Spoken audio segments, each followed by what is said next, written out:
안녕하세요. 친절한 영아쌤입니다. 추석 연휴 잘 보내셨나요? 계속해서 수능 국어를 바탕으로 해서 유초등 시기 아이의 독서를 어떻게 도와주면 좋을지에 대해서 이야기하고 있는데요. 이번 영상은 세 번째 영상으로 수능 문학, 문항을 바탕으로 해서 유초등 시기 아이들과 함께 이야기책 독서를 어떻게 하면 좋을지에 대해서 말씀드려보도록 하겠습니다. 수능 문학은 비문학과 마찬가지로 공통 영역이고요. 총 17문항이 출제가 됩니다. 지문은 보통 4세트로 구성이 되는데 현대소설, 고전소설, 현대시, 고전시가가 기본적으로 들어가고 현대소설과 극문학을 함께 묶거나 혹은 고전시가와 수필을 함께 묶어서 지문으로 제시하는 경우도 있습니다. 이 중에서 현대시와 고전시가는 인간의 다층적인 감정을 다루고 있고 또 고전시가의 경우에는 특히 옛말에 대한 이해가 어느 정도 필요하기 때문에 유초등 시기의 아이들이 읽고 학습을 하기에는 조금 무리가 있습니다. 저희가 지금 계속 얘기하고 있는 독해, 독서 전략하고도 조금 결이 다른 부분이 있어서요. 이번 영상에서는 수능 문학, 문항 중에서도 현대소설과 고전소설을 중심으로 말씀을 드리도록 할게요. 현대시 읽기, 동시 읽기의 경우에는 초등 국어에서도 다루고 있는데요. 아이가 특히 이것을 어려워한다면 실제로 고등학생 중에서도 시 읽기에 상당한 어려움을 느끼는 학생들이 있거든요. 무슨 말인지 잘 모르겠다라고 얘기한 학생들이 있어서 동료를 통해서 이 시 읽기에서 중요한 요소들을 어떻게 찾을 수 있을지 친숙하게 접근하는 방법을 예전에 제가 영상으로 공유한 적이 있는데 궁금하신 분은 아이와 함께 동료를 통해서 현대시 읽기 시작하기 영상을 참고해 주시면 좋겠습니다. 비문학에 비해서 문제의 난이도가 상대적으로 낮기도 하고요. 학생들이 수업 시간에 많은 문학 작품들을 접하기도 하고 또 EBS 연계 교재에서 연계율이 높은 부분이기도 해서요. 학생들이 느끼는 상대적인 체감도는 비문학에 비해서 조금 낮은 편이라고 할 수가 있습니다. 2022학년도 수능에서는 총 7개의 작품이 수능 문학에서 지문으로 등장했는데 그중 3개가 EBS 연계 교재에서 연계된 작품이었습니다. 그럼 오늘은 수능 문학 중에서도 현대소설, 고전소설의 문항과 지문을 바탕으로 해서 아이와 함께 이야기책 읽기 어떻게 하면 좋을지에 대해서 말씀드리도록 할게요. 그럼 시작하겠습니다. 2022학년도 수능 국어에는 윤은길의 매우 잘생긴 우산 하나라는 현대소설과 작자 미상의 박태보전이라고 하는 고전소설이 출제가 되었습니다. 이 중에서 박태보전은 EBS 교재와 연계된 작품이었는데요. 실제로 시험지에 등장한 지문은 그 문제집에 실려있던 대목하고는 완전히 다른 부분이 출제가 되었습니다. 이런 걸 보면 어렸을 때 상대적으로 시간적인 여유가 많을 때 부분 발췌된 문제집 같은 곳의 지문만 반복해서 읽는 것보다는 글 전체를 읽으면서 비슷한 화소나 비슷한 구조를 가지고 있는 이야기들을 읽어내는 연습을 하는 것이 얼마나 중요한지를 알 수 있을 것 같습니다. 유사한 주제, 내용, 구조를 다루고 있는 작품들을 읽어보는 것은 후에 비슷한 구조를 가지고 있는 작품들을 읽을 때 상당히 도움이 됩니다. 이 박태보전 같은 경우에는 임금에 대한 충성심 때문에 간원을 아끼지 않다가 유배를 가게 되는 박태보의 어떤 삶을 다루고 있는 작품인데요. 임금에 대한 충성을 지키기 위해서 여러 가지 어려움을 겪는다라는 점에서는 육충열전이라는 고전소설과도 연계를 시켜볼 수 있고요. 이 작품이 실제로 숙종 때의 장희빈과 인현왕후와 관련된 이야기를 다루고 있기 때문에 김만중의 사시남정기와 같은 작품과도 비교를 해볼 수가 있습니다. 수능 문학, 문항을 한번 살펴보도록 하겠습니다. 비문학과 마찬가지로 소설, 문항도 유형별로 크게 한번 묶어보았는데요. 발문은 2022학년도 수능에 출제될 문제에서 따왔지만 아래에서 보여드릴 예시는 2021년, 2022년 평가원 기출과 수능 문항에서 골고루 보여드리도록 할게요. 보시면 현대소설이든 고전소설이든 문제의 유형이 크게 다르진 않습니다. 서술상 특징을 물어보는 문제, 내용 이해를 묻는 문제, 소재나 배경에 관련된 문제, 보기를 바탕으로 감상을 요구하는 문제 이렇게 크게 4개 정도로 구분을 해볼 수가 있습니다. 현대소설과 고전소설의 문제 유형이 크게 다르진 않지만 고전소설과 달리 현대소설은 보통 서술상 특징을 묻는 문제로 시작하는 경우가 많습니다. 서술상 특징을 묻는 문제는 글 전체의 특징을 물어보는 경우와 특정 부분의 특징을 물어보는 경우로 나누어질 수 있는데요. 선지를 실제로 한번 살펴보면서 어떤 것을 묻는 것인지 그러면 아이와 함께 책을 읽을 때 어떤 점에 주목해서 읽어주어야 할지를 한번 말해보도록 할게요. 시점 학창시절의 국어 수업 기억나시죠? 시점은 서술자의 위치, 작품 내부에 등장하는 인물인지 아니면 작품 외부에 있는 제3자인지 서술 대상, 나에 대해서 이야기를 하는 것인지 아니면 제3자에 대해서 이야기를 하는 것인지에 따라서 1인칭 주인공 시점, 1인칭 관찰자 시점, 3인칭 관찰자 시점, 전지적 작가 시점 이렇게 4가지로 크게 나눌 수가 있습니다.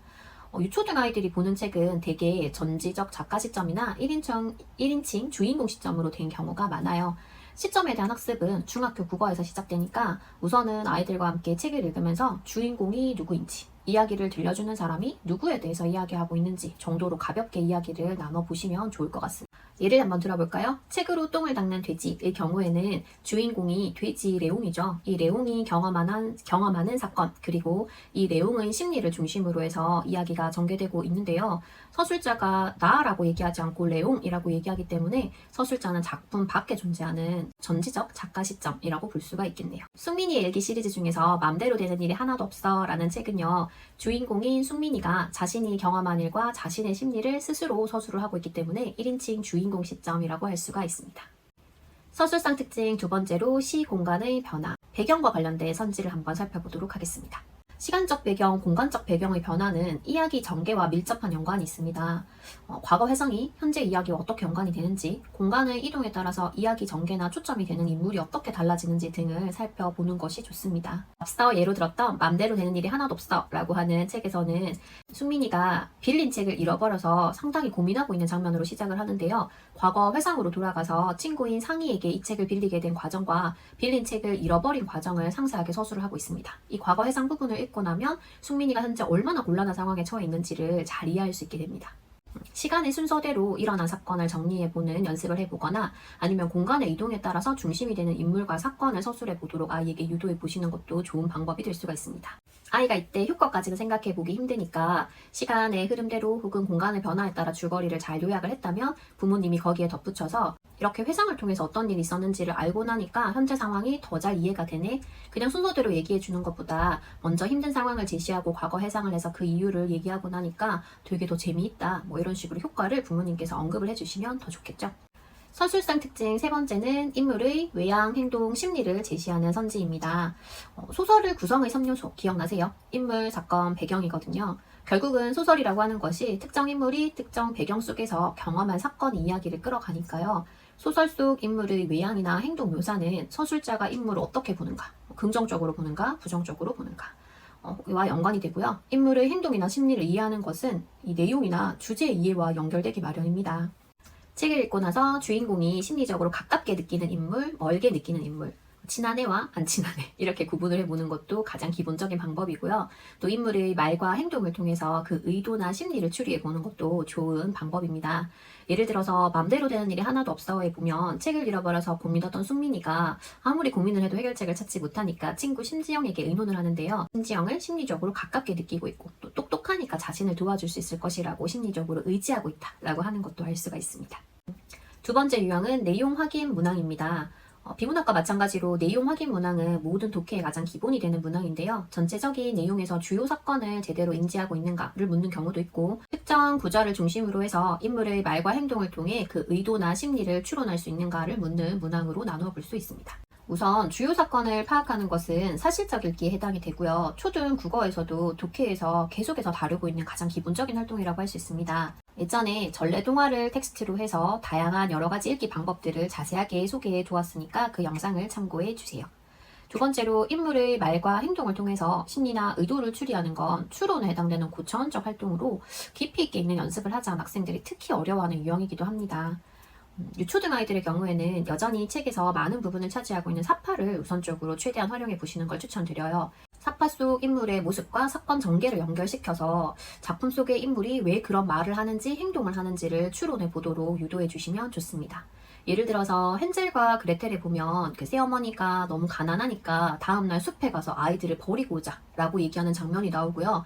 뒤이어서 헨젤이 마당에 나가서 하얀 조약돌을 줍고 다음날 아침 숲으로 걸어 들어가면서 그 조약돌을 떨어뜨리는 장면이 나옵니다. 이때 돌멩이를 주우러 가고 돌멩이를 떨어뜨리는 헨젤의 표정이 되게 겁에 질린 것 같기도 하고 무서워하는 것 같기도 한 그런 표정을 짓고 있어요. 아이에게 먼저 헨젤이 왜 이런 표정을 짓고 있는 것 같아? 어떤 감정인 것 같아? 이렇게 한번 물어봐 주시고요. 그러면 헨젤은 왜 돌을 주웠을까? 왜 돌을 떨어뜨릴까? 집으로 돌아오지 못할까봐 되게 무서웠나 보다. 이런 식으로 사파 속 인물의 표정과 또 상황을 서로 연결을 시켜서 인물의 의도, 심리를 추론해보는 연습을 해볼 수 있습니다. 세 번째 유형은 소재나 배경에 관한 질문입니다.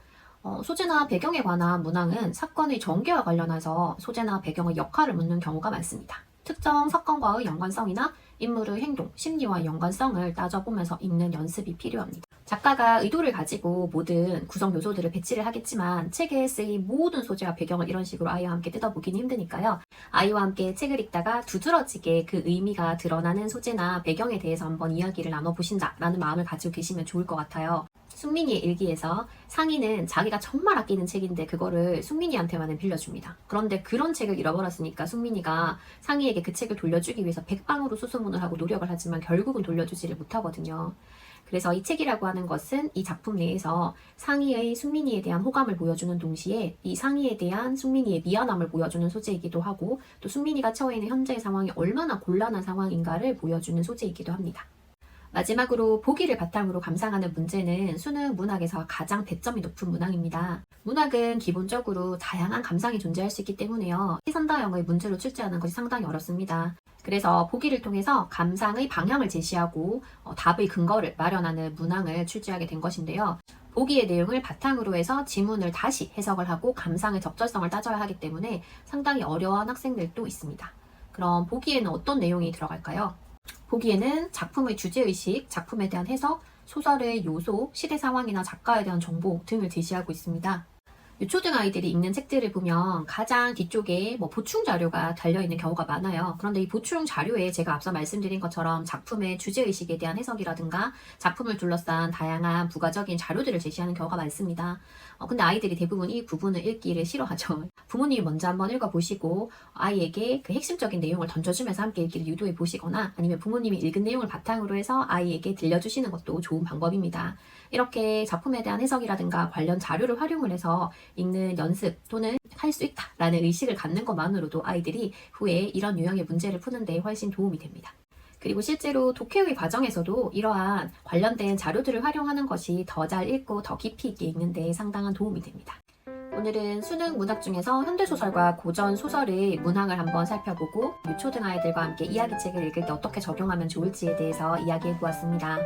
공부머리 독서법이라고 하는 베스트셀러가 있죠. 그 책에 보면 그 책을 쓰신 최승필 선생님께서 독해력이 제 학년에 비해 상당히 부족한 아이들을 대상으로 해서 청소년 소설을 텍스트로 해서 아주 적은 분량을 꼼꼼하게 깊이 있게 읽도록 연습을 시키는데 그 연습만을 통해서 아이들이 독해력이 상당히 향상되었다라고 하는 내용이 있습니다.